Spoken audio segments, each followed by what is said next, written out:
We wanted to start tonight's show by paying tribute and pay our condolences to Jay Briscoe's family who sadly passed away. Hello, everybody, and welcome to another episode of Making an Impact. Unfortunately, Cody couldn't be here tonight, so I'm glad I have a graphic with Ed's name on it. How are you doing, Ed? I'm doing good. This is starting to become an occurrence. I'm going to have to start charging you more. Dang it, no.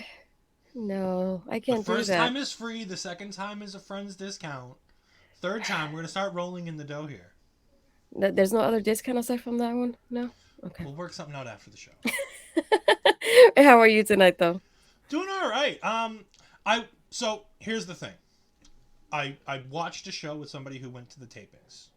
Mhm. I watched a Twitch show earlier this week with somebody who went to the tapings. And they were like, "Oh, it was a great tapings. All this stuff happened," and they were listing off certain matches to look forward to. And I'm like, "Oh, there's going to be a 6 man for the world, for the number one contender, and this, that." And I'm like, "Oh, next week's show is going to be great." Forgetting that they tape 2 weeks of shows Mhm. the week after a pay per view. So I'm like, "Oh, they're out there next week. It's going to be fine."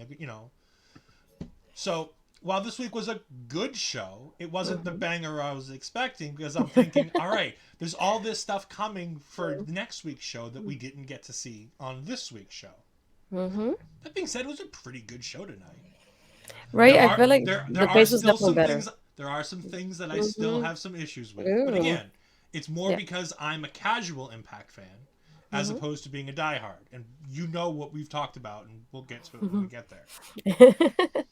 Yeah. So yeah, definitely want to excuse Cody for not being here today. Oh, before I really start, I want to say congratulations to Sean Spears and Cassidy. They had their baby 2 days ago. Now they posted about it. I think a few hours ago, most likely. So Yes. congratulations to them. We have some at least some kind of brighter news in the wrestling community this week.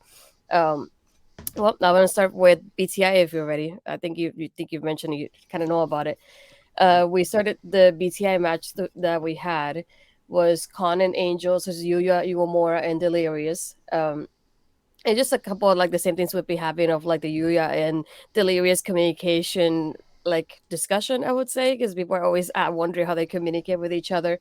And I love this part because Gia said, because she was in commentary for this one, Gia said pro wrestling in it itself is a language. So I feel like they like because it's pro wrestling, they still understand each other. And I really like when she said that because something I didn't think about when that line happened. But I think it was like not a, I once it was a good back and forth for me when I watched it. We had Khan like really taking over most of the match and like Darius trying to get back into it, but Khan hitting with a big boo. So the part that was most interesting was the referee was busy in a corner with Angels and Yuya and Delirious to be able to do like a good double team on Khan, which is what is interesting to see. But more or less, Angels pins Delirious to win the match for the group. And after the match itself, Diener comes out. He comes out and calls out Callahan, and he says that that machine is dead. So now you have to go by like this is a step process, and this is one of the steps in the process to for him to join. And he said to like take over Delirious. So he did the Cactus Driver 1972 Delirious before they all left. So this is part of like his initiation process, if you want to call it like that. So that was very interesting to see that they did this in BTI and it wasn't really part of the show, and that like at least that part of it. What did you think about that? I mean, I like the match. I mean, going back to the Yuma Mora versus and Delirious thing, people forget because Delirious is such an obscure wrestler, and he's such an unreal competitor. The fact he wrestles, like Matt Riddle and like Rusev used to do, he wrestles barefoot.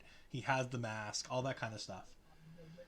The dude was the booker for Ring of Honor for like the past like 10 years until a certain unnamed wrestler decided he needed more power in the company, and then they quickly rectified that situation when they found out that wrestler was a piece of crap.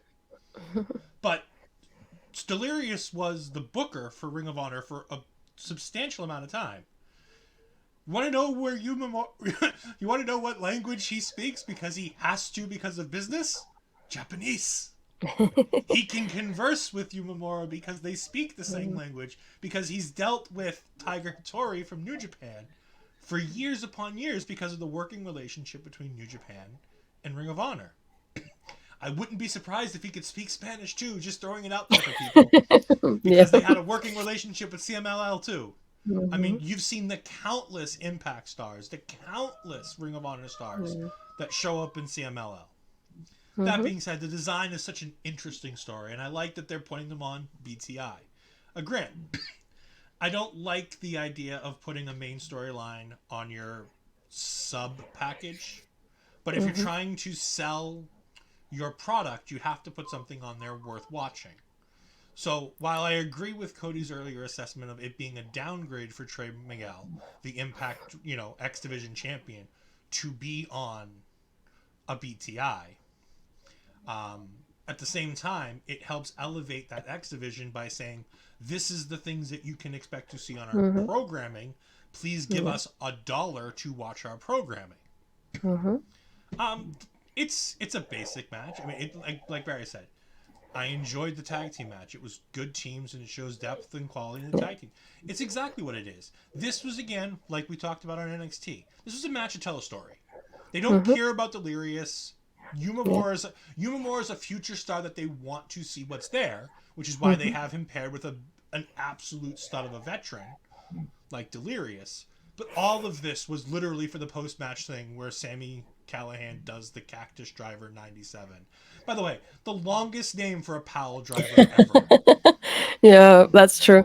But yeah, I agree with what you mean. It's just like I always think of BTI of like this like preview show. And it's like the pre-show when you watch a PLE for WWE. It's like they give you this match and like hoping it will incite you to buy their product. And it makes sense for them to like kind of like take turns on it. And it's like sometimes it will be like a good tag team match. Sometimes it's good for knockouts to have it. It's good to show a little bit of everything when it comes to your product as a preview to those who can watch that preview match. So it does make sense for them to like alternated between all the divisions going on and show something of that's interesting there, because for those that didn't watch it, they're probably gonna have to go back and watch BTI to understand, because later on in the show Diener does talk about the process and the step that happened. He said tonight. So if you're watching the show, you're like, wait, what did I miss? And then you have to go back to BTI to watch it, and that's when you realize that does help the BTI numbers as well. But officially, to start the, or you have something else? I'm just thinking. I was just gonna say, like, the one thing I don't want Impact to get into the habit of doing is don't go Mm-hmm. into the AEW habit of making BTI a match where all of a sudden you bring in somebody and it's like, I have to have Josh Alexander on. Like, there's no reason why Kenny Omega is wrestling on Dark. Like, if you want to try somebody out, just put them on Rampage. Like, if you're going to demote Kenny Omega to something, at least just demote him to Rampage. Like, there's no reason we should be seeing Josh Alexander. We shouldn't be seeing Mickie James wrestling on these shows. These are the places where we should be seeing Masha Slamovich, Killer Kelly, Taylor Wilde. But if you're doing Taylor Wilde, you have to do her with somebody who can at least make the match look good. Yeah. Because unfortunately, the other week and again, I'm taking my brief understanding of BTI. You have that match with what's her name from NWA, Kaylin Yeah. King. They had Kylan Yeah. King come in and wrestled Taylor Mm-hmm. Wilde. That wasn't the greatest idea because Kylan King isn't a veteran enough to be able to call the match. We saw what even a veteran in the ring can do when calling a match with a younger star. What? Not a younger star. A less experienced star. Yeah. Because Taylor Wilde is anything but young in the business. Yep. Which That's true. which is another problem I have, but besides the Mm-hmm. point. But yeah, but BTI is a really good, fun show Mm-hmm. because they know exactly what it is. Just make sure that you don't. I'm just hoping Impact doesn't forget that that's what it is. This is a Mm-hmm. quick pre-show with one good match to sell you on the product. Yeah. And to begin the official show, we begin with Mickie James having a promo after her win and being Knockouts champion at Hard to Kill, and like the last rodeo being over officially. And she gets interrupted by no other than Bully Ray, my least favorite person in this whole world. So he starts asking Mickie to leave, and they have a good back and forth. And she started mentioning at first, it's like, I was the main event for Hard to Kill. And when he comes, he goes, look, and I was the main event. And he's like, people were talking about our match. He's like, it wasn't because of Josh, it was because of me.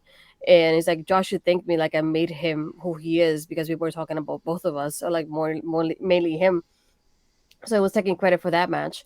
And then we had Tasha and Savanah come in and interrupt. And Tasha's like, well, the headlines before Hard to Kill were always like, we had Tasha that beat Tasha and Mickie, and hence why the last rodeo started to begin with. So she's like, this is how it started because of me. Like, I'm the beginning of the last rodeo. And she starts having a back and forth with Bully. Is like, I remember the last time you and I dealt with each other. We were all going in the top row for for the Bound for Glory. But this time around, like, if you want to go at it with Mickie, yeah, like, you're more than welcome to. So Bully starts getting set up to take some tables from under the ring, and Savanah and Tasha are taking care of Mickie until we get Jordynne and Kaz actually here for the save. And I love how Santino arrives like not too long after. It didn't take him that long to get there. And he just kind of like thinking, well, yeah, have one, two, three, like one, two, three. I feel like I don't know which match I should make. And we get none other than Ernest the Cat Miller arriving to help out Santino to set up the match to I be a have a sixth question for you. person. Yeah. Before they explained who Ernest the Cat Miller is, did you have a blues clue who the hell he was? No. I heard the crowd kind of like sort of, and I was like, well, I don't know who this is. And then they said WCW, and I said, that explains it. Do you remember Brodus Clay's music? Yeah. Somebody call my mom I his heard him music? later, yeah, when he said it Yeah. backstage with Santino. That was his original music in WCW. He's a former world martial arts champion. I think it's 2 or 3 times. He was a Disco Inferno level star in WCW. People loved him a hell of a lot more than they loved Disco. They respect him at least, but that's who this guy is. Like, he's not. I was just like, I was watching. I'm like, Tasha doesn't have a blues clue who the hell this dude is that's coming out. No, and hearing the crowd react to him, I was like, well, I guess people like him, but why? And then they mentioned WCW, and I think a Bully says a comment about the WCW thing to him at first too, but he was just like helping Santino like make up the match to be a six-person match. But as later on when they had that interaction backstage, he said something like, "Oh, let me call my mom," and that's what I was like, "Oh, okay," but still, it doesn't really hit me much. But he did say he was a commissioner for WCW, I believe, at first. So I was like, Mm-hmm. okay, I wish I had a little more info than that, but I was like, it's WCW, so I'm definitely not gonna know who he is.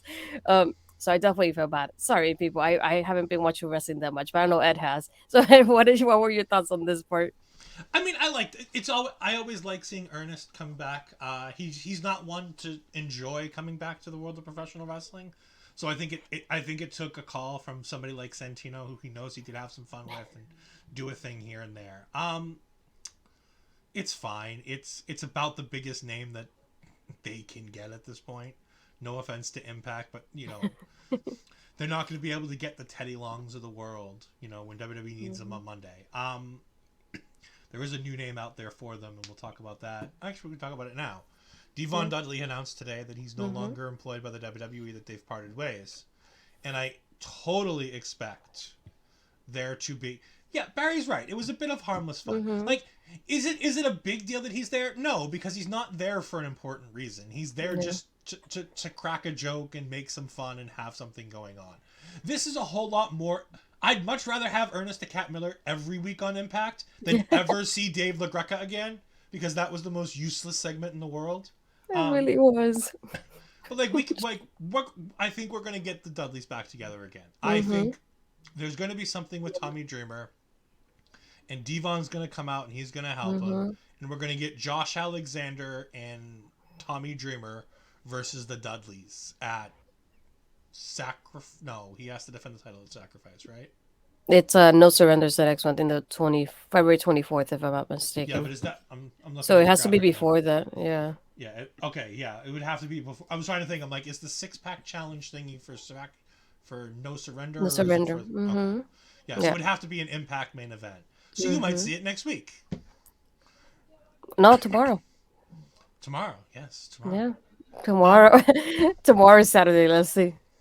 this match and segment for me was a bit of a train wreck. For the sole fact is, nobody felt like they fit together.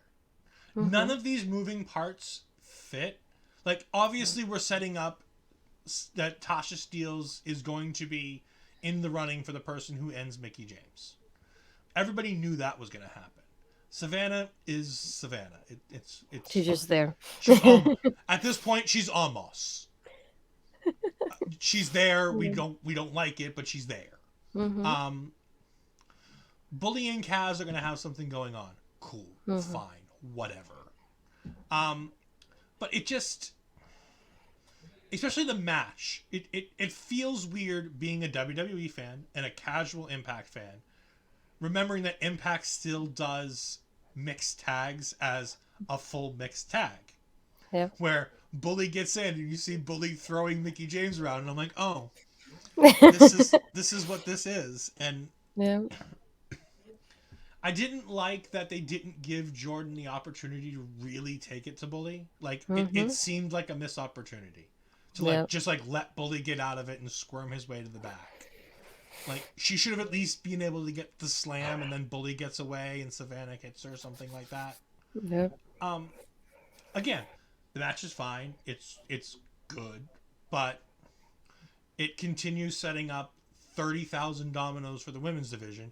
And now it almost feels like we have too many people competing for Mickey's. The last time I'm on this show, we're talking about how there's not enough people competing for Mickey's title. And now it almost feels like there's too many. Because we've got Jordynne Grace, who has a guaranteed rematch. They said that. They said a few times. So many times I thought my head was going to explode. They kept saying that she has a guaranteed rematch. It's like, let's not forget, she has to go to Jordynne again first. Then we have Masha Slamovich, who comes out after the match with the death notice or whatever they called it. Yeah, the death warrant. Yeah. The big X on a piece of paper. Well, I think it was supposed to be like Mickey's picture, usually what she does. Yeah, it would have been great if we would have been able to see it. Like, I thought Mickey about holds that it too. and looks at it, and you can, like, see the big red Sharpie X. But you can't tell what's on the other side. And you can see there's something there. And I'm just like, all right, cool. And, like, Mickey kisses it and shoves it in her... There's so many little things that, like, you just...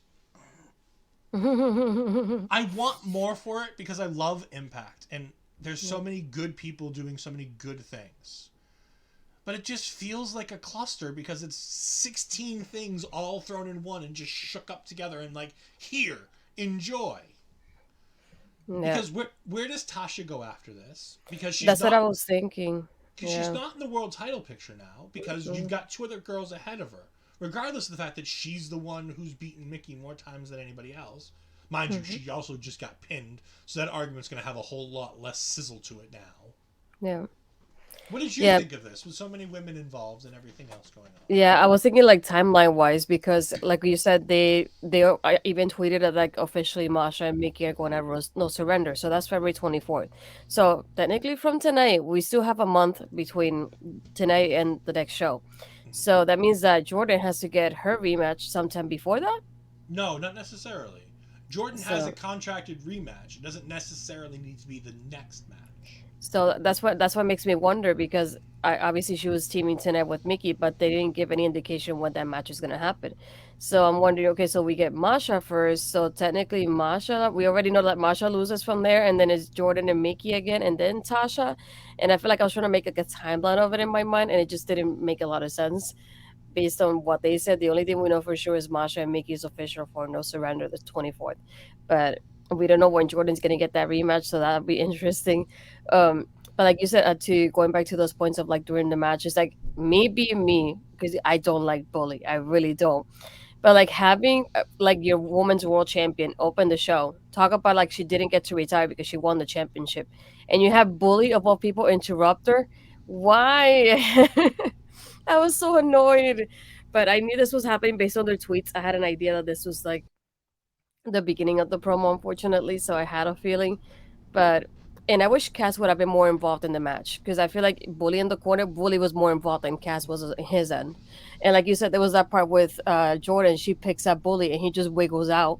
And I'm at a point like, dang it, I wanted that to happen. Like of all people, I want Jordynne to get his butt because I know she can do it too. But we had like a good back and forth between. You mean the part where the announcers literally say, "Hey, Kaz finally got in the match for the first time ever"? By the way, going back to our women's point about all the women, why not do a triple threat? The thing is, I think with that is that Masha won her opportunity.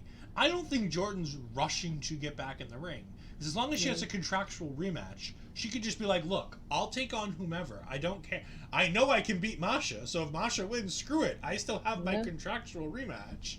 Yeah, that's true. He also says Bully knows how to get heat in the best way. Of course. Yeah, of course. We're not blaming Bully for I'm I just said, saying I don't like it. which means Bully's doing his job. And Yeah. Parrish is right. Like Bully's doing his job. My Yeah. thing is that I feel like I don't understand what rub Bully Ray is giving in this environment. Like him versus Kaz is a fine one-off feud, but Bully's things at this point should be about giving back. The Josh Alexander thing makes sense because it's about Bully giving back to Impact, giving back to the new stars coming forward. There should be more giving back.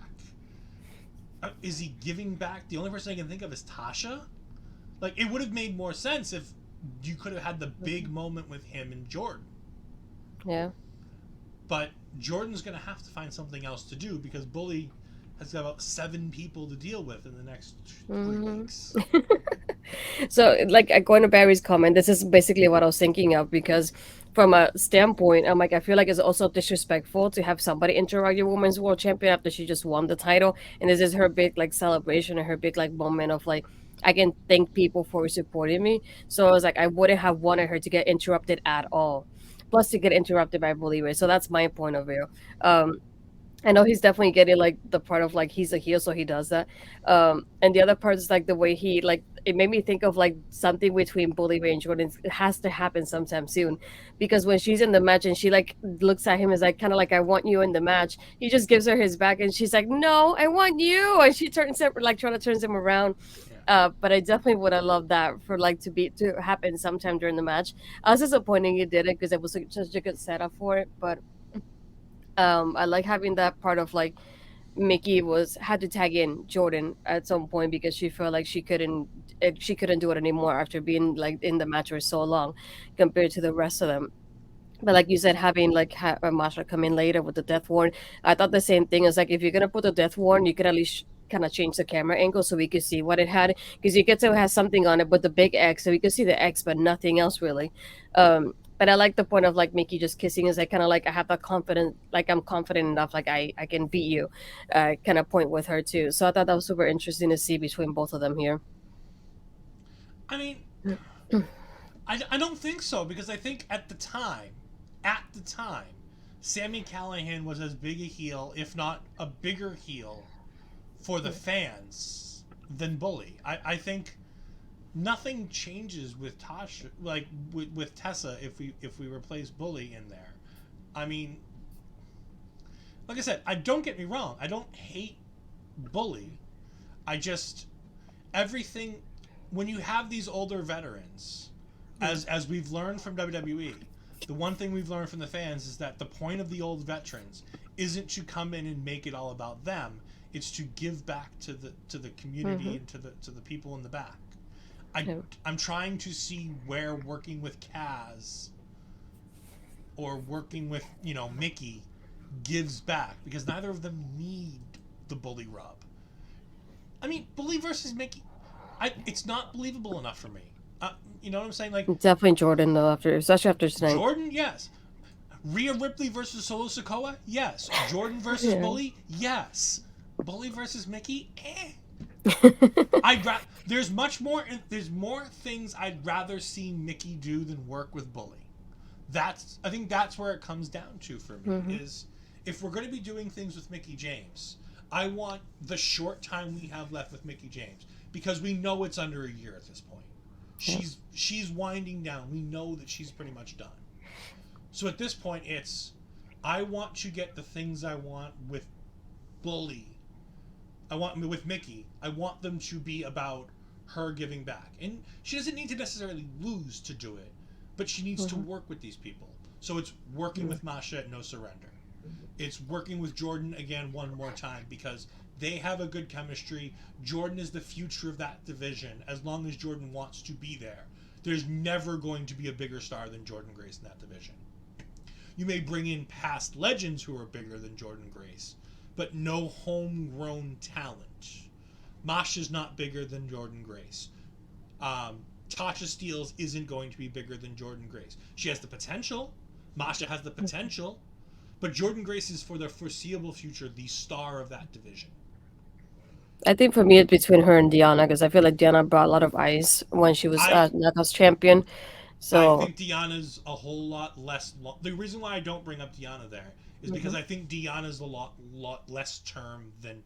I think Jordynne is at this point.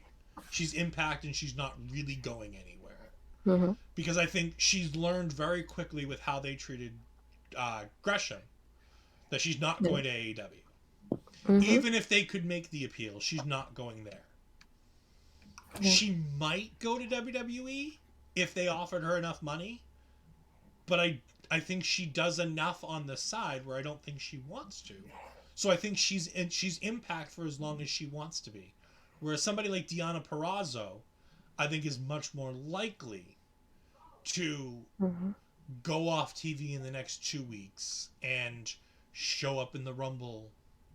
Now, obviously, she's not showing up this year. Like we can tell, they're restarting her by having her work with Ashley this week.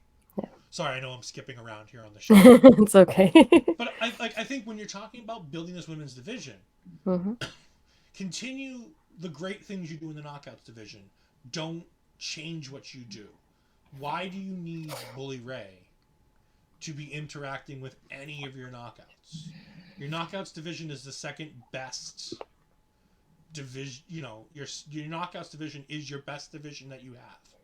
No offense mhm, to your world title picture, it's not. No offense to your X division, it's nothing like what it used to be. I mean, you remember when the days when we could literally list the names of the people in the X division? It's Trey Miguel, it's Black Taurus, and it's people. Maybe like I don't know if Kenny King is in the X division. I don't know if mhm. Speedball Mike Bailey is People, in the X. yeah. But like the days where we could list off 10 people who were in the X Mhm, division when it was Abyss and Daniels and AJ and Jerry mhm, Lane. Like there were days where you just list and it's just a list of people. Focus on what you do and get Bully to do what Bully needs to do. Don't keep intermingling the pie. mhm. I feel like we're way taking too long on that. Jordan's better off staying where she is. WWE makes you a bigger star, but AEW gives you what you want. It gives her what she wants, except for the fact that they treated her husband like crap, and Mhm, he bitched his way out the door, which is the problem because she's seen firsthand how they treat people in mhm, AEW, and how, more importantly, how they treat her person in AEW. And I think yeah. that's the bigger red flag for her with AEW. I don't think there's anything they can do to make that better Mhm, because they disrespected her man, and that changes the pace for what happens in her career. yeah. Sorry, I'm ranting on your show. I'm, That's I'm okay. only allowed to rant on my show. I apologize.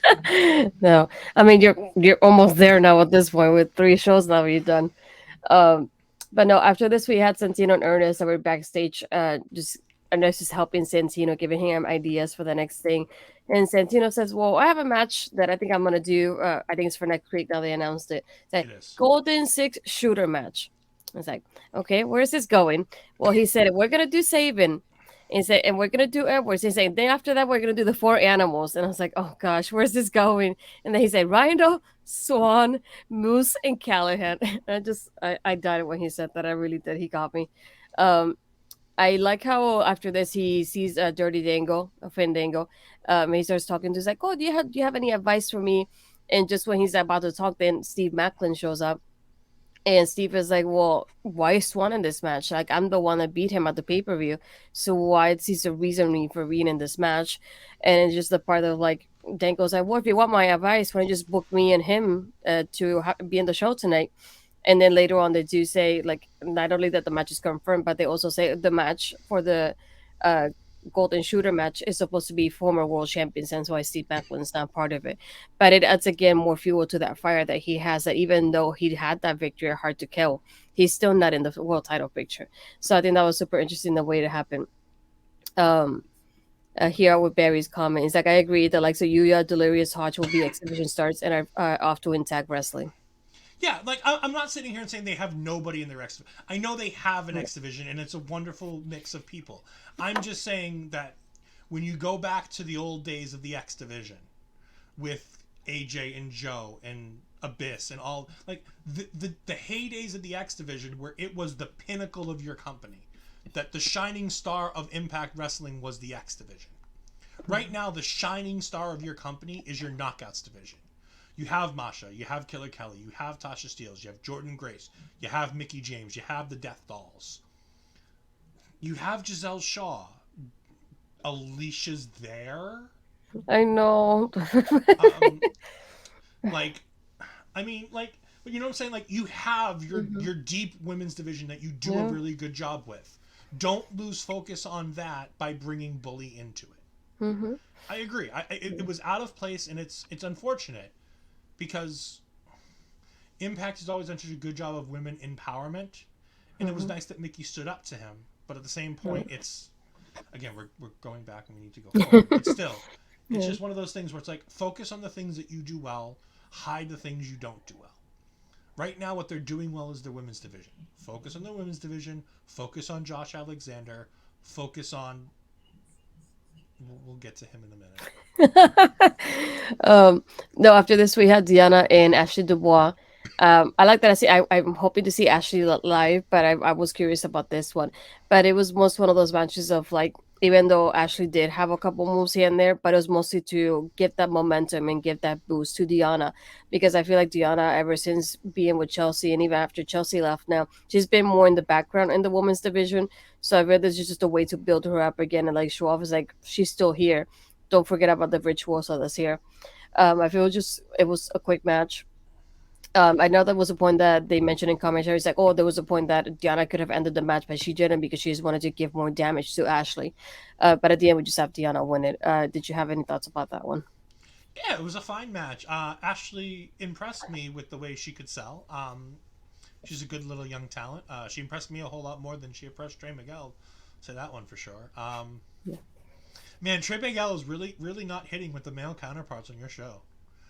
We'll get to that in a minute, but it's just it was a fine match. Queen's Gambit again is a lot better than the Cactus Driver 97 for a name for a pile driver. At least it's nice and short. This match, I think, is solely to be like, hey, look, Impact fans, don't worry. She's still here. She's not showing up on Saturday at the other thing going on next Saturday. No. Like, I, honestly, if that's the only thing that they did this for, I'd be fine with it. Because now I can take Deonna Purrazzo off my list of people potentially showing up at the Rumble. Yeah. Because if she had disappeared after Hard to Kill, and she weren't on the thing tonight, and she weren't on it next week, and I'd asked you, and I've been like, did she show up at the tapings that you were at? And no, there's no sign of Deonna Purrazzo. I'd be like, oh, look, guess who's showing up in the Royal Rumble? Mm-hmm. Totally. Yeah. But like you said, there was nothing to it. It was a matter.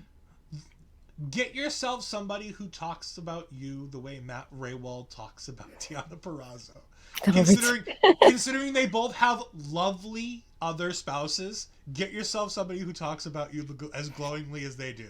Yeah. Because the two of them are married to such wonderful people. Shaw Guerrero and Steve Macklin are just the most wonderful people in the world. Yeah, and that's another thing. Tonight, I think was really heavy on the knockouts because we started with Mickey's promo, and it led to the 6-person match. Yeah, okay. And then after that, we had Deonna and Ashley, and then we had after this, we had Taylor Wilde and Killer Kelly, which was, I guess, interesting for you. And so I wonder how that went.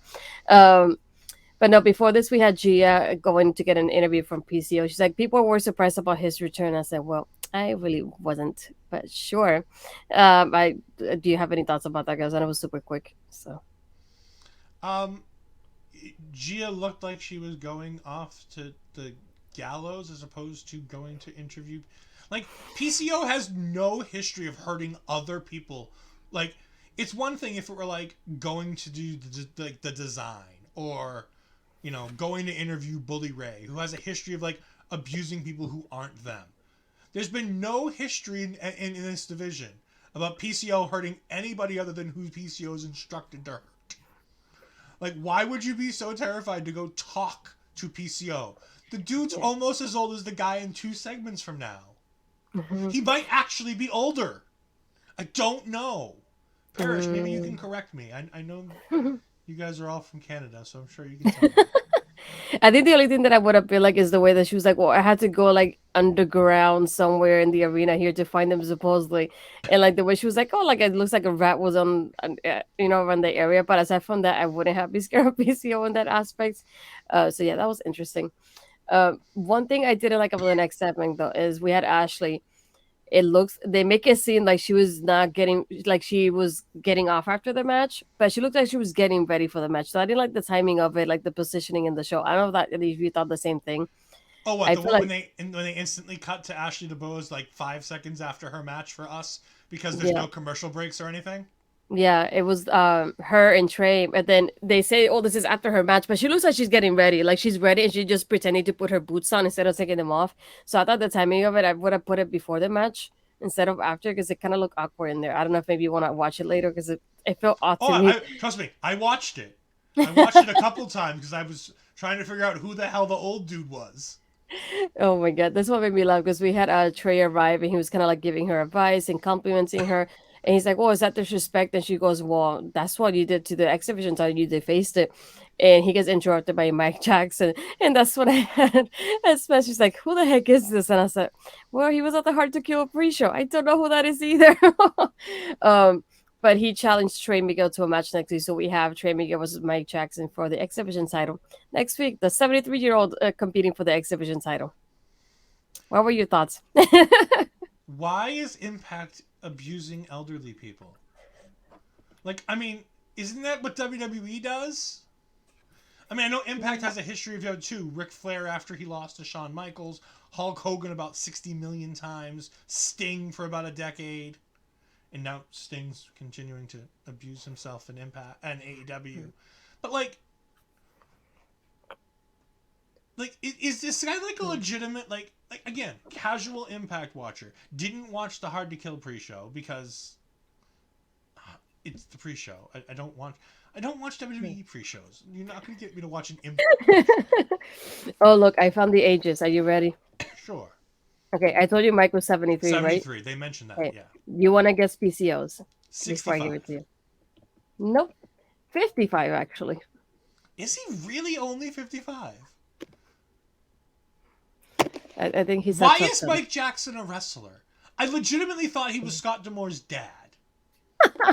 I was confused about it. I had told Cody because he, in the graphic for the X Division match, they That had. makes this is this the like the old school federation thing? The Yeah. the IPWF. That's their like Yeah. knockoff, South Powell regional wrestling thing, right? All right, Yeah. that makes sense. But like, he is he a wrestler in that? I Like, think does he Barry can tell wrestle? us. I still haven't seen it. Like he wrestles matches, right? Yeah. My God, Yeah. Hi Joe. Sorry, Hello, Joe. we're talking about the old dude Mike Jackson who has no business being in the ring. Yeah. And that's what I told Barry's like, yeah, he does. yeah, Cody, because when you look at the graphic for the exhibition match for the pre-show, everybody's pictures looks brand new, and his looks like a little bit in the corner, like towards the background. It's like one of them does not look like the other ones because he doesn't belong there. But I was like, who the heck is that guy? I had never seen him in my life. It's like 73. I was like, holy crap, what are you doing here? Really, I was scared of him beating that match. Honestly, like I really was. But thankfully, he's okay. He's still wrestling another match next week. I do like how we have the lost rascal who doesn't know what the f is going on anymore. Because like we've got two of these guys with championships, and one of them just roaming the indies, pretending like he didn't do anything wrong. So, I mean, maybe he did, maybe he didn't. I honestly don't care whether he did or didn't do it. Yeah. He's roaming the indies. But like, Trey Miguel seems completely lost since the Rascals just left him, and he's like, no, I'm sticking with Impact. By the way, do you think he regrets at this point the fact that like he sees that Nash Carter and Desmond Xavier are doing so well over in WWE? Wesley, Desmond Xavier, same person, doing so well in WWE, and Trey's sitting there just looking at it like, I'm still here. Like, would you rather, like, honestly, do you think Trey Miguel's being booked better than Wesley? It's like I feel like Wesley's featured more on a weekly basis and he's used properly in that sense of it. Versus we have Trey not only in the pre-show, but he's lost his last name, and I'm still waiting for the 98 viewers. He told me we have to. By the way, I agree with Barry here. He is a great. Don't get me wrong. I think Trey's an amazing wrestler. He's ultra talented. He's innovative as can be. He is the epitome of what that X Division should be. He should be their X Division champion. He's everything that division stands for. But, like, you look at him and he looks like he just doesn't want to be there because all his friends left him. Madison Rayne was one of the people that was always in with the Radicals from what I remember. She's gone. Mm-hmm. Both the other Rascals are gone. Hell, even the fourth Rascal that nobody remembers isn't in Impact anymore. Mm-hmm. Like, it's weird. It's gonna be a match. Thankfully, I'm hoping I don't have to be here to talk about it. If you're gonna make me watch that one, it's gonna be big bucks next week to make me watch Trey Miguel versus an old dude.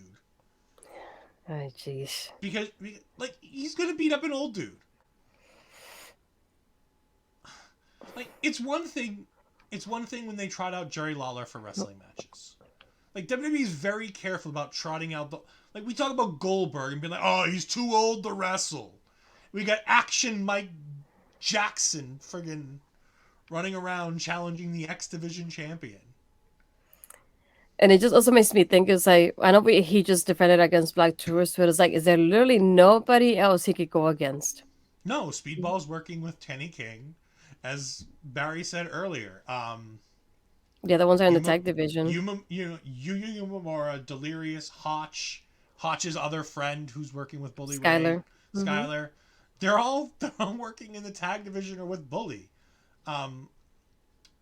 Not quite geriatric pro wrestling because he's really the only old dude on their roster. So I'll give them the benefit of the doubt because other than him, it's Tommy Dreamer and Bully Ray who at least can still have a competent. Like, Bully Ray can have a great wrestling match. Case in point, we proved it. Yeah, I was gonna say, don't put Tommy Dreamer in the category though. No, Tommy can't put on a good wrestling match anymore. But Tommy can put on an entertaining wrestling match. Yes. It may not be a great wrestling match, but Tommy Dreamer can still do the things you need to do to have an entertaining wrestling match. I'm going to be very interested. Just make it fast paced because I'm going to be very interested. I'm going to be very interested in what action Mike Jackson can. What action does the dude do? Like, if he walks and takes a step, I'm going to be impressed. Like, the actions get him going from the entrance to the ring. You forgot about that? I don't know. I thought he was Scott D'Amore's dad. I legitimately thought he was Scott D'Amore's dad or the guy cleaning up the arena. Like, he didn't look like a wrestler. He didn't talk like a wrestler. He talked like an old dude who's, like, just hanging around. I was like, man, does Jerry Lynn look terrible? Because I thought maybe Jerry Lynn or something else, like somebody from Impact's past. Like, I don't know. Like, this dude is so old. It must have been embarrassing for Trey leaving Impact to go to WWE, being told he doesn't have enough passion for WWE. I don't... See, that's the thing. I don't know if they told him he didn't have enough passion, or if he was wishy-washy on whether or not he wanted to sign with the others. I think WWE, in their ideal circumstance, wanted all three. And Trey was like, eh. I remember it coming out that Triple H claimed that he, didn't have enough passion. But I think I remember he was like, his wife was pregnant or something like that, and he didn't want to uproot and move. Something like that. But yeah, no. How embarrassing would it be to be told by Triple H that you don't have enough passion for WWE and having to go back to Impact? Anyways. Yeah. Next up would have, I think, you and Cody's favorite person, Taylor Wilde versus Killer Kelly. I like that when they started this match. They were just staring at each other, just smiling. But just like, it took that moment. But I'm glad it was with Killer Kelly because Killer Kelly is not really a fast-paced kind of person. She's more like methodical and slow motion-ish when it comes to that, when it comes to her wrestling skills. So I think that it made sense for her to go against Taylor Wilde. I feel like they definitely fit in that kind of pacing. So to me, it makes sense that this was happening. I know towards the beginning they were like trading knees to each other by the ropes. It's like, okay, slow pacing. I see how it is. But I feel like they had a good back and forth. So it's like to me, I didn't know who was really gonna win it, but I was hoping it would be Killer Kelly because she feels like she needs that momentum. Like it's going back to what happened. Same thing with like Deonna. It's like thinking of like we're building people to like line up for Mickie James, and it was like we already had Mickie James and Taylor. Taylor really doesn't have a lot to like really offer to the women's division rather than like we said earlier, Bully Ray. It's like she is to push the younger talent, and she did that with Killer Kelly tonight. But I feel like it was an interesting way of like building Kelly up because she's been absent from TV for quite a little bit up into Hard to Kill. Did you have any thoughts about that one? Yeah, I mean, it was good to see her come back after her mental health break to get herself back on track and get herself steadied. And it's important that if you take time off when you need it, when things are going poorly and you're not there, like it's important to keep track of your mental health. And I like that a lot of these wrestling companies now are starting to realize that in giving people time, whether it be Aleister Black, whether it be Killer Kelly, whether it be a couple of years ago when Sasha Banks, when WWE let her take some time off for her mental health break after losing the tag team titles at WrestleMania. Um, this was a fun match. It was my first real exposure to Killer Kelly in Impact. I've seen her in other Mhm. things. I've seen her in NXT UK. I've seen her on the Indies. She's an interesting character. She has a look to her that is very endearing to the male demographic. No, Mhm. no, I'm not Cody. She's delightful. Honestly, she's a smaller version of what Jessica used to be. Not Jessica Havoc, but like Havoc. Like Mhm. death mask wearing, pre-dating Sammy Callahan Havoc. Yeah. Killer Kelly gives me those kind of vibes. Um, Mhm. if Jessica were to ever revamp that character, those two could make a really fun um, tag team to go out there and do a fun thing. If you were to bring back just a Havoc version of Jessica Mhm. Havoc. Yeah. It was a fun match. Taylor Wilde is still Taylor Wilde. for the amount of years that she has in the wrestling business. You would feel like it. She feels green, which is Mhm. which is a bad thing.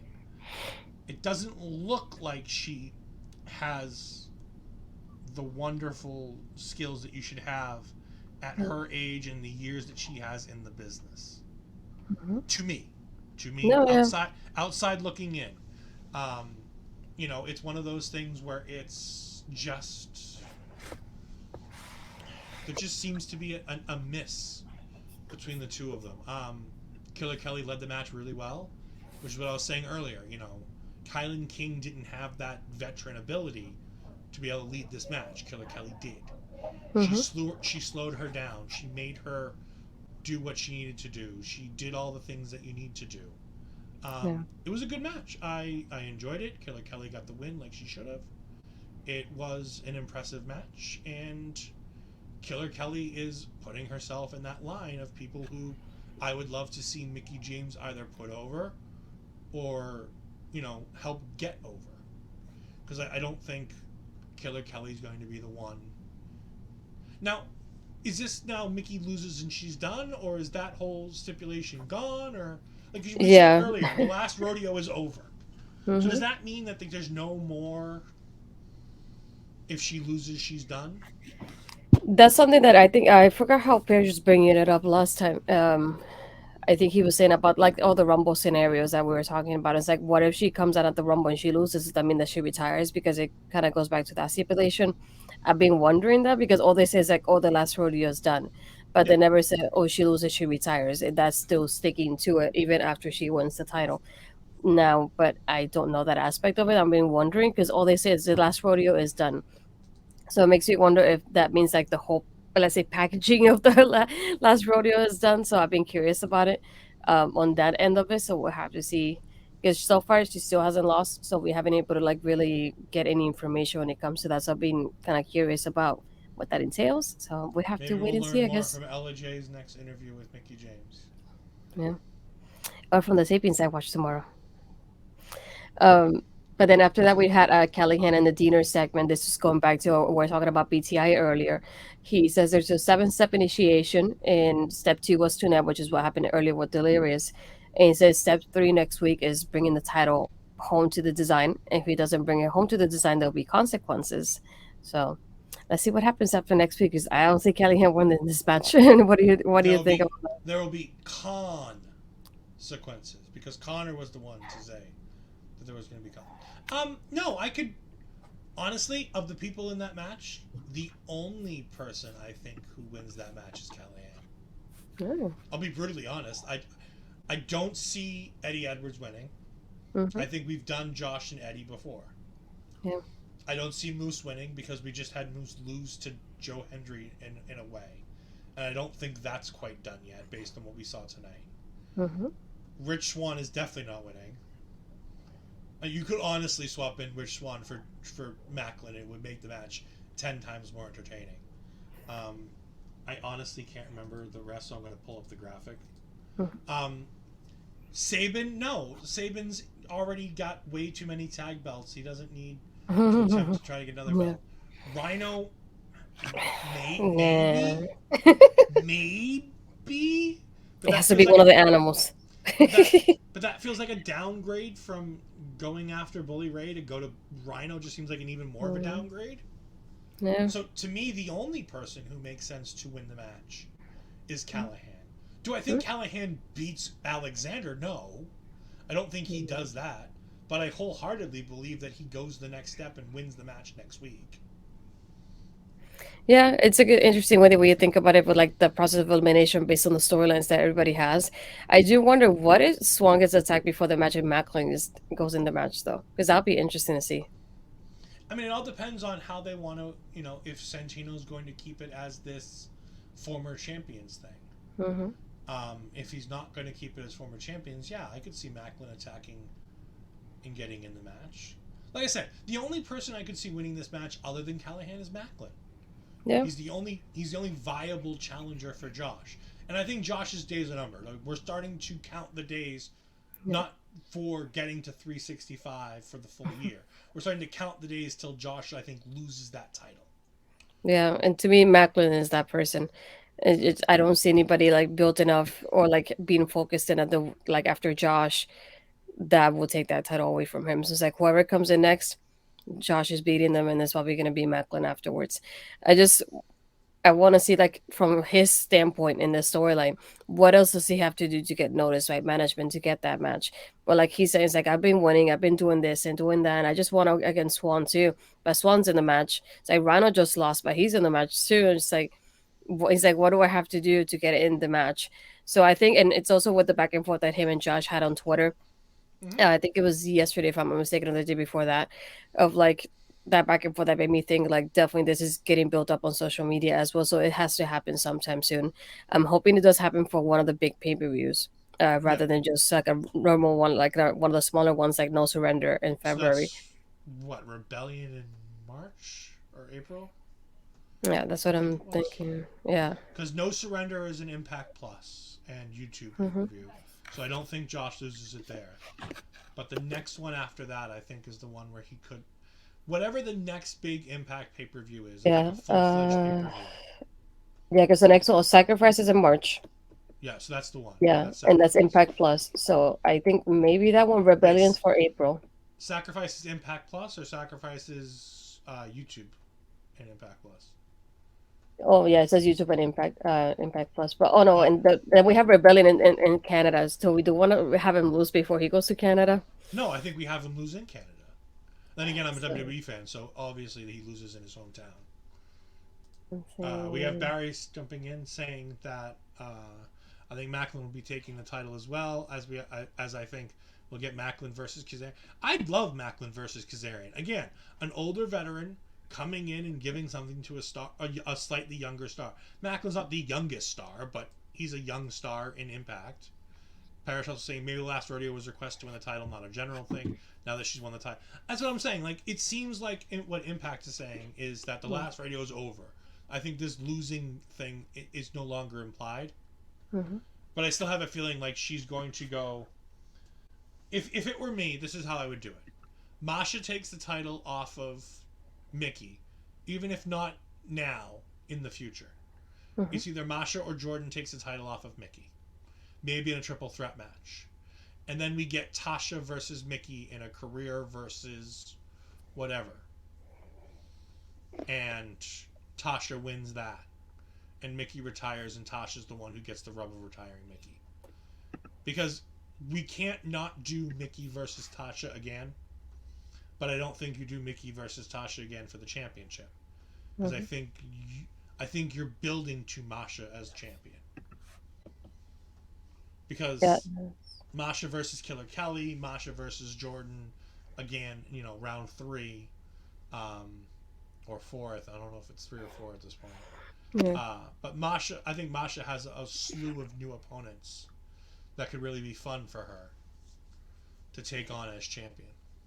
Yeah, but yeah, I'm looking at the website for Impact, but yeah, Rebellion's in April and it's in Toronto. So, do you want that Hito Macklin of like winning that title in Canada? That could be a Sure, thing too. So, why not? I think that would be maybe the possibility.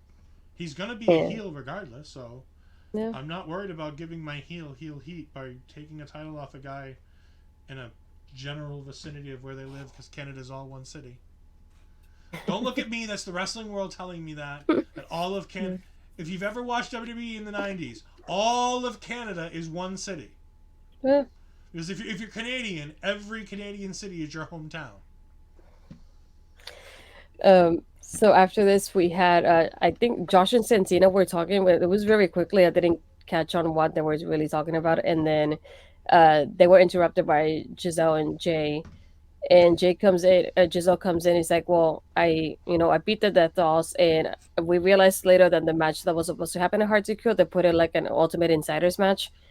It's like, great. It was canceled from the pay per view. They put it separately. So she said, "Well, we beat the Death Doll, so I think I should have a title match, but I don't have a partner." And then we have Alicia pass by, and Santino's like, "Oh, you want to be her partner?" She goes, "Hell no!" And then somebody else, I didn't recognize the girl that came in afterwards. I don't know if you did. She came and passed Kiana by from the accounting. screen. I was gonna say she definitely looked like a G and Kiana mixed up together. And then she passed by. He's like, "Do you want to be her partner?" She goes, "No." So he's like, "Well, I'll get back to you on that because we need to find you a partner." So they did announce it. I think it's for next week. Yeah, that's Mm-hmm. all. This is just selling a new partner for next week. I really have no idea who it could be. I haven't looked at the spoilers, and I'm spoiling myself on that one for the moment. Did you have any thoughts on that before I continue? You know it's gonna be Taylor Wilde, right? No, Come on. no, don't wish that up on it, please. I mean, so what I actually do the Josh thing. Santino was telling him about the 6-man match, and he was asking Hmm. Josh Oh if yeah, yeah. Josh was cool with that. And Josh was like, "Dude, I don't care. Like, I'm a fighting Hmm. champion. I'll fight anybody. This sounds great. Cool, whatever." He's like, "I'll fight any of them." And that's when he walks away, and Giselle Hmm. pops in and scares Santino, and It was that. so weird seeing Joshua like that. It's like not even probably like a minute in this whole Impact show. Yeah, it's great to have your world champion featured like a jobber for 60 seconds after he defended his title in a pretty awesome match that they spent more time talking about the match than they did, with Josh on TV. Okay. But next week hopefully we'll see him more as we have the new one. Um, Barry says that Ashley Mhm. won, as she won't know Giselle's as hated as she's new. I wouldn't be surprised to see Ashley DuBois as the partner. I have a feeling. I have a feeling Oh it's no. going to be Jay. It's either going I to be thought Jay or about it. Taylor. I think it's going to be Jay or But Taylor.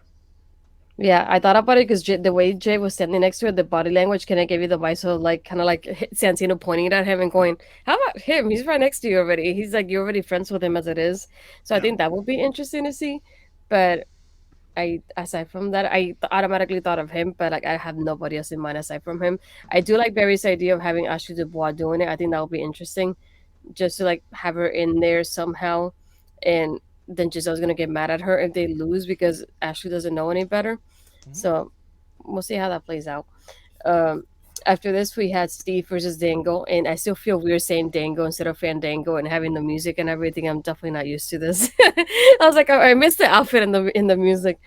Um, I don't really have any notes when it comes to this match. It was just like it was like a back and forth at some point, but after that, like it was Steve taking over more than anything. I did like how he was standing on the post and he was about to like go on against Steve, and Steve rolled out and turned Dango turned around and he still dived in onto him. But yeah, and he was using, especially in that area, he was by the ramp, he was using the ring, like especially the ropes to do a tornado DDT there. So I like that part of it. But it's no surprise that we had Steve winning the match. Is like it goes against another fuel to the fire of like, here I won again against a person like Santino selected, who's the commissioner at the moment. It's like, what else do I have to do? What did you think about that part? It was great. Steve Macklin is an ultra talented, great heel who just wants to. He doesn't care about anybody or anything. He just wants his chance at the world title, and he's like, "I'll fight anybody I have to get that opportunity. I'm sick of having to fight people for it, but I just Hmm. want to. I just want that. Like, it makes sense. He has a goal. He has a mission. He understands he technically has a job to do, and he does his job, but like he's not happy about it. Yeah. But he goes out there and has a good match. Dango is still ultra talented, and Dirty Dango is great, and that finish was creative and fun and different. Doing the tornado DDT on that ramp on the outside, having it reverse and having him suplexed into the ring, and then having Steve hit his finish. Great, cool. Hmm. Damage done. Go home. Yeah. After this, we had the major players getting interviewed, and it's mostly focused of like you were involved in when Ace and Bay were in the match, so you kind of cost in that title match at Hard to Kill. And it's like, well, you're gonna face each other next week, so it'll be the major players, just Ace and Bay, and then we have Moose arrive, and he's like, well, don't you realize that kind of things like went downhill for you guys the moment that Myers lost the Digital Media Championship to Joe Hendry? And then I like how Cardona goes, I see what you mean though. Like this fella's always like the happy go lucky kind of guy. He's like, but I see what you're doing, just trying to get us to do your dirty work for you and try to go against it. But he's like, but you're right though. Like it's Joe Henry's fault. So it looks like Cardona is about to face him, but it's not gonna happen next week because of the tag match. Probably the week after, most likely. We'll see about that one. But I think, It's it's yeah, listed. Was it on the thing that you for gave me? mine, maybe.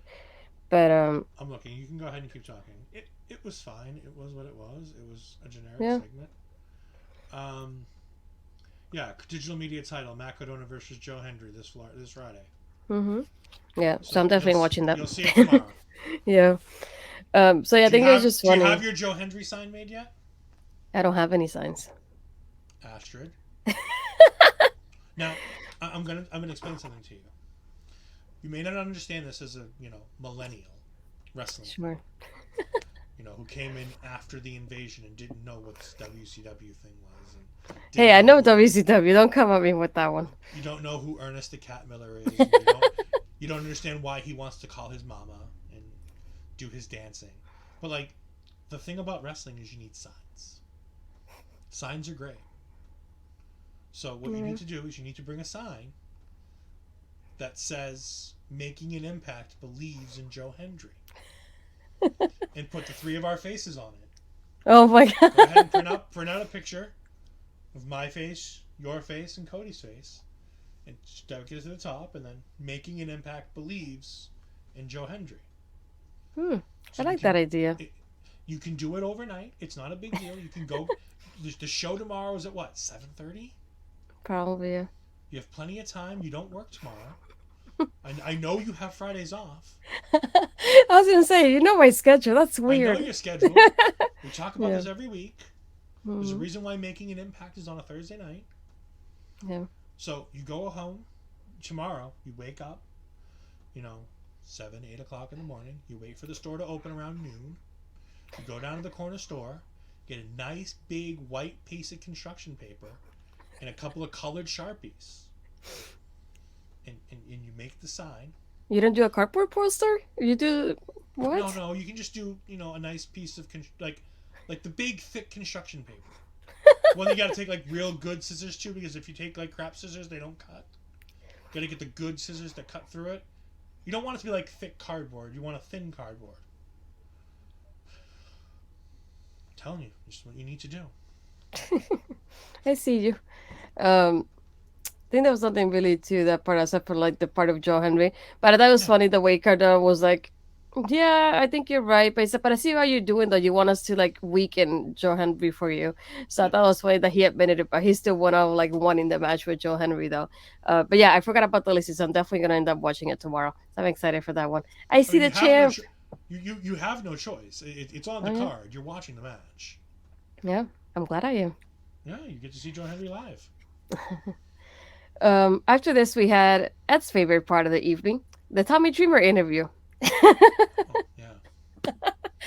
yeah, It was with his co-host from Bustin' Open, is it? Yeah, right. Busted Open. There you go. Busted Open. Yeah, Busting Out is a show that we have on yeah, I know that. OLE with our good friend Parrish and Bobby the Brunch Buster. So he talks about David, and they talk about the relationship with Willie Ray. He's like, well, like Sirius XM told us we can't air our dirty laundry on the show, so that's why we're doing this interview like separately from the show, and that back and forth of like, yeah, Bully can say he got me into like the show and he got me into Impact Wrestling, but he's like, if I go in this one, then I could say I introduced him to Devon, I introduced him to ECW, and I got him this and that, so we can have that back and forth in there, and it was so short, it was so awkward. I don't know what that had to be part of the show for me, to be honest. I would have done just without it. I know David talks about that relationship there. He's like, no, my relationship with you, like we're good, like we're friends and we're brothers and we're co-hosts and everything, but with Bully, he no shows the shows, and he doesn't work like you do. And when they had a meeting with us, he just left after the meeting, or he left during the meeting and things like that, like talking about Bully Ray. But I thought it was funny because Bully never mentioned him during any of the show tonight, but then Tommy's still talking about him. But yeah, this is definitely one that I could have done without being part of the show. I know how like David was there for the pay per view, so I figured this was gonna be part of something happening there. But now I know why he was there. Now, can you tell me how horrible that went? No thoughts. I I like Dave LaGreca. Let's say this outright. When I used to work in the office, because I no longer work in an office, I work from home. When I used to work in the office, I had satellite XM for my car. And the one thing I would listen to on the way into work, and then I would continue to listen to it at my desk, was Busted Open. Dave LaGreca, Bully Ray, Mark Henry. It was fantastic. I was never really a fan of when Tommy Dreamer was on the show because they talk about wrestling that even predates me. Which is, those are the days that, Papa Smokes would watch the show because Papa Smokes loves his, pre WWE stuff. But like for me, that's just not, I'm not a golden age kind of guy. Anything pre WWE for me, for the most part, is almost unwatchable except for the AWA. I really like the AWA. This conversation I had about the things I like in wrestling is a whole lot more pertinent to Impact than whatever the fuck this was supposed to be. Sorry for cursing on your show. I saw this segment, I want to say it was yesterday, was announced, and I showed it to you and Cody. And Oh, I'm I like, think so. why the hell is this on the show? And I wasn't even planning to do the show this week. And I'm like, why is this on the show? Yeah. It makes no sense. I hate when Impact does stuff like this because it just, you don't need Dave LaGreca to continue to fuel like if you want to continue to fuel Tommy Dreamer versus Bully Ray, you can just talk to Tommy Dreamer and They have continue the history. feud. They Yeah. have plenty of Bully Ray, like they have 30 years of history. There's plenty of Mhm. stuff to talk about. You don't Mhm. need to bring in Dave LaGreca and Busted Open. I'm glad they had a Tommy Dreamer interview. No adverts on YouTube. Need some time for a toilet break. You know what? Barry's not wrong. Now, granted, I unfortunately chose the first 5 minutes of the main event to do that because I forgot that there are no ads on this and I'm running out of time. And I forgot that I could just pause it because it's YouTube. Um, but no, I mean, it was pointless. It was stupid. It was unnecessary. Mm. And it makes the show feel less important because there's no reason to bring Dave LaGreca on. Because Bully's not talking about him. Bully doesn't bring him up. And Bully almost never really brings up Busted Open on the air anyways. No, it was that time when they had the promo beforehand. Tommy had the shirt on. Yeah, which is the That reason why Bully Ray brought it up. yeah. Like, Bully doesn't talk about the things he does on Busted Open. Why? Because Bully Ray on Busted Open is like a normal dude. And he's not the, do you know who I am? Yeah. We have La Greca on Sunday. I don't know where we have La Greca on Sunday, but apparently we have La Greca on Sunday. I mean, you might. Dave LaGreca is a well-known name in the industry now because of the fact of Busted Open. It's like I said, it's a great call-in show because it's one of the few call-in shows that we still have around for wrestling fans. And Bully Ray has a wonderful kind of, mind for the business when he's not in character. Mm-hmm. And Mark Henry is one of the smartest minds in wrestling that people don't think about when they think about smart minds in the business. And the way he lays things out is incredibly talented. This is a wonderful show. I don't need it advertised during Impact. No, it's the second time, and if you notice, it's Tommy Dreamer doing it, and it's the second time he does it, and I'm okay. Thanks. I see it on my Twitter account. I don't need to see it anywhere else. Yeah. I'm good. Moving Now on. we have the main event. Yeah. Um, I keep getting confused on my notes. It was A pit fight fight, pit. fight pit, whichever it was It's a at pit this fight. point. This one's a pit fight. WWE is the fight pit. Yeah, and I was like, can you tell me? I'm like, I kept thinking maybe I looked at the order wrong, but maybe in my mind I'm already trained to say it that way. But that was it. For this one, it's Speedball versus Kenny King, and they can only win by KO or submission. Mm-hmm. I think there was a good like back and forth to it. I love the chemistry they had, and this is like the time that I was really interested in how it was gonna go. Uh, there was just like so many moments. Like there was a part when Speedball does his knee strikes, his leg strikes to Kenny, and the way that Kenny reverses it too, and Kenny trying so many submissions on Speedball too. And even like one of my favorite parts was when he was like standing up on the post, and he did like that twisting dive onto Kenny, and when he went for the ultimate weapon at the end too, and the way Kenny reversed it, I was like, he's gonna reverse everything he's got going on. Holy moly! But I think I love how they went out, and then we had it towards the end. Kenny was always like almost knocked out, and I love how Speedball had to get the steel chair that even Kenny brought in himself, do the kick towards him, and then referee was like, "Yeah, KO for sure." I feel like even if you notice Speedball's kind of facial expression after the match, he kind of felt like he was kind of surprised, I guess, by the way he had to go about to win the match, and I think it's just a way of like Kenny telling him, "I had to bring up like a more violent side of you for you to be able to have that win over me," which is something I would like to see. Hopefully him doing a promo about it when after the match being happening tonight. So I think this will be interesting going forward. The way he will be like you had to get digging deeper to be able to beat me and have that knockout win over me, because he tried it. He's like check on it and check on it, and it wasn't the same thing as when Speedball did it towards the end. So I think character wise that was really interesting of Speedball, seeing something different from him on that aspect. What were your thoughts on that end? As much as I enjoyed watching Speedball from a different aspect, I enjoyed the fact that you got to highlight Kenny King. Yeah. I feel like Kenny King is one of the most, if not the most underrated man in wrestling in this industry right now. Kenny King has everything except size to be a top star in this business. He can, as you saw, he can wrestle on the mat and do the whole MMA style just fine. He can make it believable. He has a charisma on the microphone. They're not only his words, but the way he talks and the way he acts draws you in to listen to him. You might want to say, you suck and I hate you, but he draws you in to make him listen to what he says. He has one of the best names in the business, Kenny King. K-I-N-G King. Like, I missed that theme. I was really upset that that's not still his theme. Because that's one of my favorite themes in wrestling, is his original entrance theme from Impact. This dude is a former Tough Enough guy who didn't get selected. It's a crying shame the things he hasn't been able to do in this business, because he's a little bit smaller and he's always overlooked by guys who are a little bit more talented.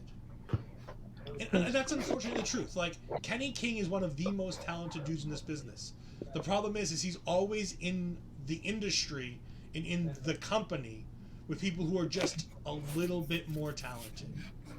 He's in Impact before. It's the AJs, it's the Daniels, it's all those guys. And he gets paired with like Samoa Joe and MVP. And you're like, he's finally on track to being who he needs to be. And then Joe leaves, and MVP leaves, and Kenny King's left by himself. And he kind of gets forgotten about a little bit. Mm-hmm. And he goes to Ring of Honor and he reinvents himself again. And he starts working with Shane Taylor Productions, and he does all this kind of stuff with Shane Taylor.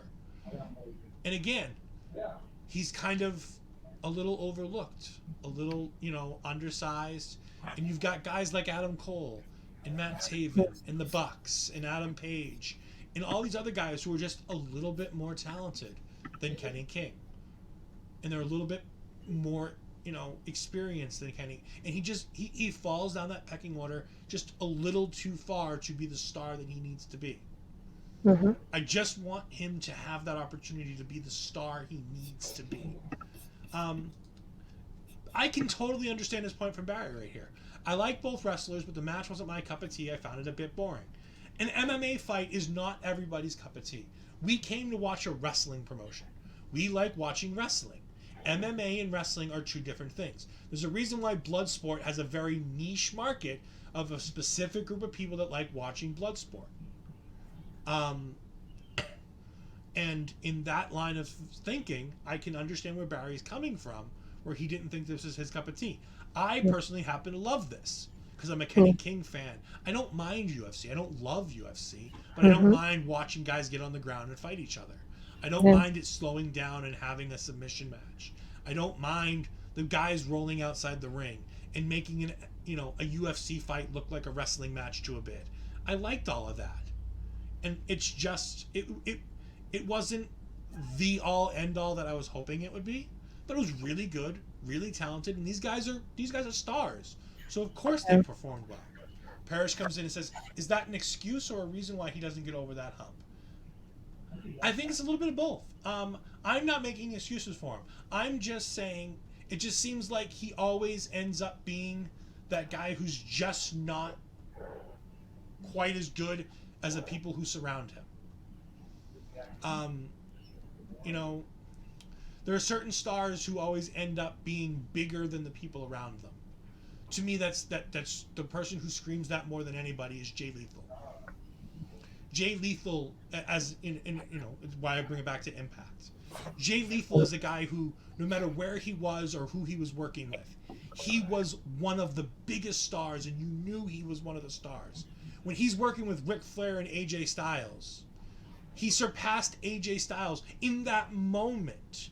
You feel like Jay Lethal's more important than AJ Styles because he's working one-on-one essentially with Ric Flair.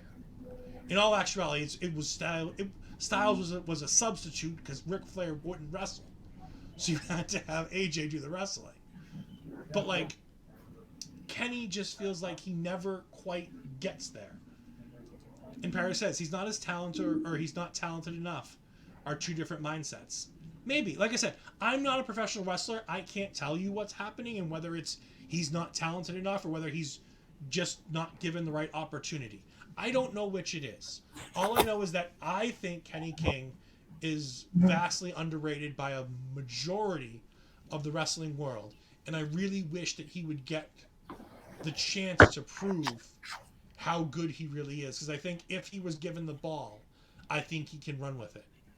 But maybe I'm wrong. Maybe I just see more in him than there is. But that's what fandom's all about. Finding your favorite and falling for those favorites.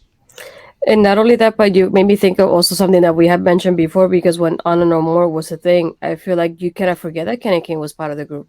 You can think of Eddie Edwards, so you can think of the Kingdom, and then I feel like we don't really think of Kenny King in there. Uh, so even when they disbanded, we were at a point of like, we felt like when the last promo happened, Eddie was talking about the kingdom, and the kingdom left, and then he's talking about PCO for the moment and everything happening with PCO and Vincent.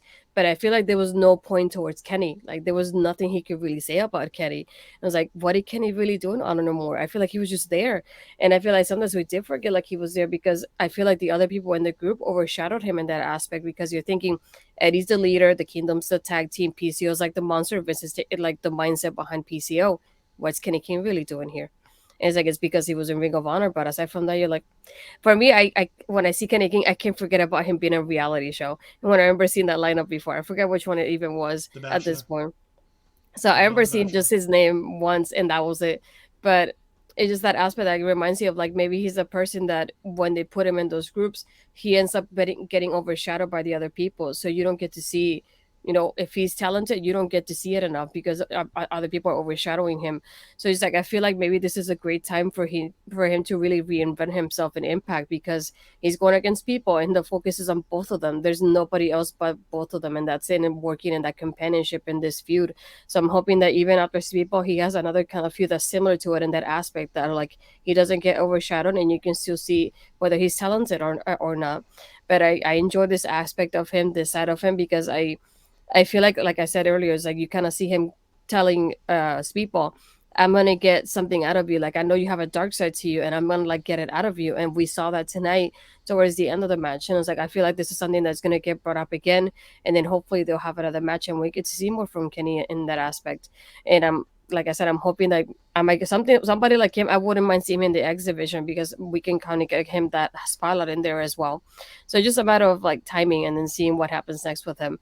But I would like to see him getting highlighted more often because I feel like I often forget that he's part of the show because of the way they build him up and the way they barely show him. They really do. I feel like now with people, he is getting that showing, and I like that about the show.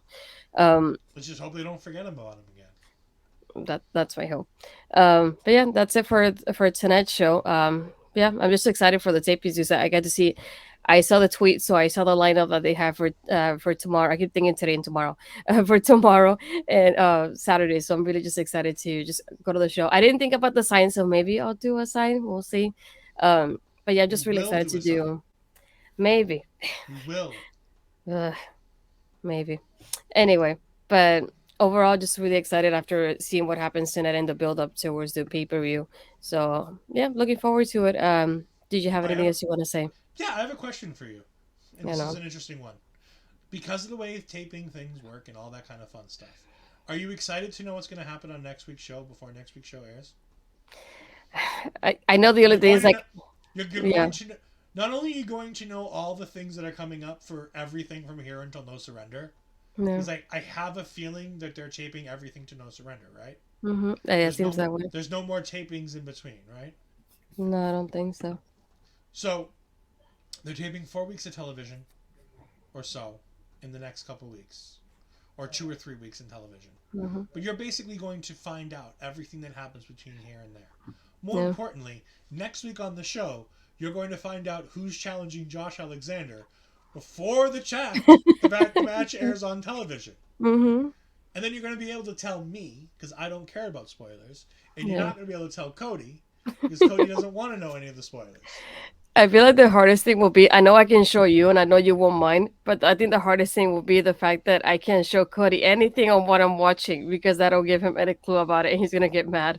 So I definitely have to like hold myself up. I'm glad I can send it to you at least and I can show it to somebody because I'm gonna try to post it really on social media until they happen. So we'll see about that. But yeah, I think it'll be interesting to see because I feel like my thoughts are gonna be a little bit different knowing that I get to watch it before it airs. So I get to watch it twice. So let's see how that goes. More Like you important, just more importantly, you're going to be able to, like we talk about every week about, oh, we hope, like we're just now, oh, Kenny King, I hope they don't forget about him.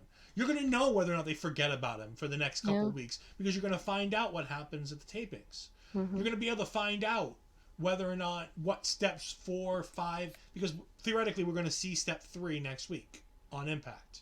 But Yeah. tomorrow you're going to find out whether or not he accomplishes step 3, and if he does accomplish step 3, you're going to find out step 4 and maybe step 5. And if he doesn't accomplish step 3, you're going to find out what the punishment's going to be before he even loses the match. Yeah. So there's lots of things that are moving through with that. Mhm. It's going to be fun. It's going to be interesting. We do have Parrish pumping in saying, "Is Cody even going to know if he's not here?" He's going to be back. Something came up last minute. It is Mhm. unfortunate. He will be back. Don't you worry. He says, "Hey, I even watched the show now. You can be the other high-paid special guest. You at least have in-ring talent, so you can charge even more than me." You're not helping my case. I'm not trying to help your case. I'm trying to help my pocketbook. Dude, WWE 2K23 is coming out soon, and I gotta be able to afford that stuff. And OLE's not gonna buy it for me. Hint, hint, Parish. If you want to buy me 2K23, and I'll produce content for the channel. Barry says, one worry tonight gave me about Impact is it might become a comedy wrestling show rather than a wrestling show. I don't think that's the case. Just because Santino Morella is in charge, and I get you, there's a lot of comedy here. Santino's going to be one bit of comedy. But you got to remember, this is a company that has Josh Alexander and Mickie James and Bully Ray and all of these super talented, wonderful people. You're not going to get a slew of comedy just because Santino's there running the show as opposed to Scott D'Amore. Because Scott D'Amore is still backstage running the show. Like, don't get me wrong. Scott's still there running the show. It's just Mhm. Santino on the outside for the outside appearance. Mhm. Um, Speaking of appearances, you can find me on Twitter at EdFries12584. You can find me on Twitch at EdFries2002. Last night I went ahead and streamed the first segment of my GM mode.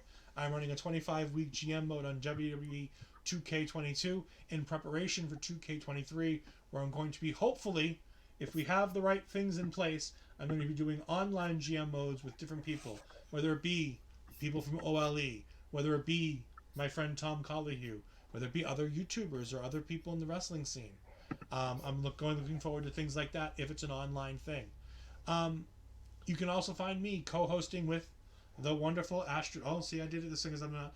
I'm used to pointing this way because I'm on the other side. See, I'm not the only one. You can find me with my co-host Astrid Pizarro every Tuesday night on NXT's Taking Over. You can also find us next Wednesday night. We're going to be recording an episode that'll be airing soon, talking about pandemic wrestling. And we're going to be talking with Daphne from In the Hot Seat Podcast. So make sure you follow In the Hot Seat Podcast on Twitter. Find out when that episode of ours goes live. Me and Ashley are going to both be on that show. It's going to be a whole lot of fun. I will also, next week on Friday, be co-hosting with our good Look friend at in the you. chat. Yeah, next week's a very busy week because of Royal Rumble. I'll be Yeah. doing a Royal Rumble preview show with my friend Parrish, who will be live from San Antonio, Texas, as he's getting ready for the Rumble. He will be live, so me and him will be talking all things Rumble on the day before the Rumble, after SmackDown, to go ahead and know the latest that we can know and give you our picks for what we think is going to happen on Saturday. Also, on Saturday, I'm joined by my co-host once more. You can Mhm. find me, Ashley Pizarro, and our good friend Bobby Money Munson, as we're going to be hosting the OLE pay-per-review, I believe it's called, There you where we go ahead and talk about the Royal Rumble. Who won the Royal Rumble? What does this mean for the WrestleMania card? All that wonderful stuff will all be discussed this Saturday night, right after the Royal Rumble's over, probably within 5 to 10 minutes after the show. So go ahead and follow me on Twitter at EdFries12584 so you can find all the wonderful things that I will be doing. Astrid, you have stuff to talk about now. go. I was gonna say you're booked and busy. I got nothing now. No kidding. You have almost everything I have next week except Yeah. one. And you have another show to do on that day, anyways. Well, aside from going to Impact, I got Tuesday doing Taking Over with Ed, as he said, and then I got Banking and Impact with Cody again on Thursday. So watch out for that. Usual 10:30 p.m. Like he said, we're recording the episode with Daphne, so watch out for Daphne's Twitter and the Hot Seat podcast, so that way they can announce when it goes live. I don't know that aspect of it. We just know we're recording it on Ed's birthday on Wednesday, and then My tomorrow, what? My your what? We're not birthday, talking about. No, no, no, no, no, no. birthday, VIR. No, I'm kidding. And then for me tomorrow, my episode with Jose, he interviews me about content. It's called content with creation. I keep thinking of the other way around.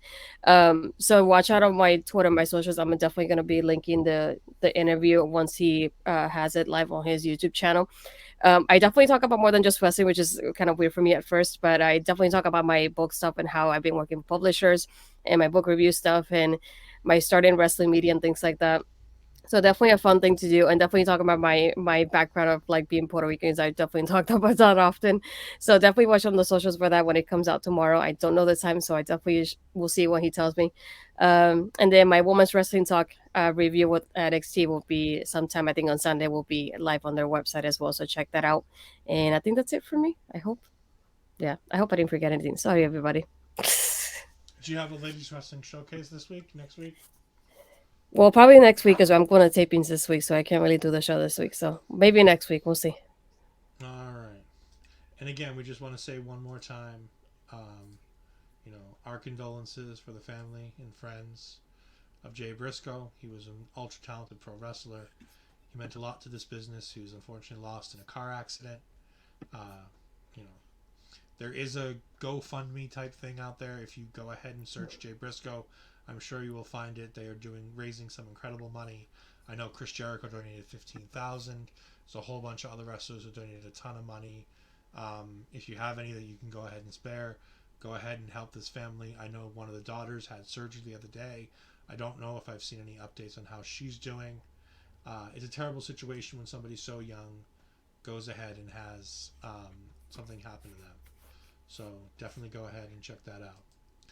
Barry Monkey says, things that aren't wrestling? Is there anything else? In Astrid's world, yes. In Astrid's world, there's books, there's movies. I know the Scream movie just released their latest trailer. I watched a reaction of it today with one of the reactors that I watch, and I looked at it, and I instantly said, oh, this sucks because it's not in Woodsboro anymore. It's apparently in New York. Yeah. I don't know why Hayden Panettiere is in this, but apparently she's in this movie. I'll explain it later. Wednesday Addams is in the movie, so that's great. It'll be fun. But no, Astrid loves her anything Scream. She loves her horror stuff. She loves her books. For me, I love my music. I love my movies. I like my video games. All kinds of fun stuff like that. There's wrestling fans need to make sure that they have a varied interest outside of wrestling, because when you get into the wrestling bubble, you can get bogged down with all the crap that goes on in wrestling and all the good and bad feelings of it. You need to expand into other things that can help. We have a show on OLE Podcasts that talks about music and wrestling. And Beats and Beatdowns is an incredible show because you find out how much music influences wrestling and how many musicians want to be pro wrestlers and vice versa in a lot of cases. So, having varied interest outside of wrestling is a great thing. Parrish brings up, Paramindful and What If aren't wrestling, but check them out. Yeah. And What If is